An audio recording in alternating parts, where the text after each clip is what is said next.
Godzilla இப்போ evolve ஆனதுக்கு காரணம் ஸ்கார் கிங்கையும் சரி ஷீமோவையும் சரி அவங்களே டிஃபீட் பண்ணுறது கிடையாது. இதுங்களோட மெயின் ஃபோக்கஸே அப்கமிங் மான்ஸ்டர் ஃபிலிம்ஸ் இதோட பவர்ஃபுல்லாக இருக்கிறதுக்காக டிஃபீட் பண்ணுறதுக்காக தான் இதுங்க இப்போ எவால்வ் ஆகின இருக்குது. உதாரணத்துக்கு டெஸ்ட்ராய் இல்லை ஸ்பேஸ் காட்ஸில்லாவை டிஃபீட் பண்ணுறதுக்காக தான் இப்போ காட்ஸில்லா எவால்வ் ஆகிருக்கு.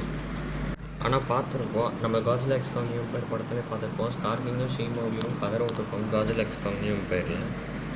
இந்த 2 மான்ஸ்டர்ஸ், அதாவது destroyer space Godzilla upcoming future ஃபிலிம்ஸில் இதை அவங்க பார்க்கறதுக்கு சான்ஸ் இருக்குது. இப்போ வர ஃப்ளோ என்னென்னு இப்போ வரைக்கும் சரியாக அனௌன்ஸ்மெண்ட் கொடுத்தா நம்ம காட்ஸில்லா டிஃபீட் பண்ணுமான்னு வர படத்தில் தான் பார்ப்போம்.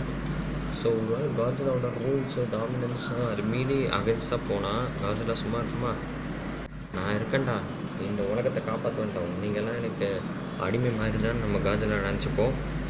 தெரியும் தெரில, போய் பார்க்கலாம் அடுத்த படத்துக்கு.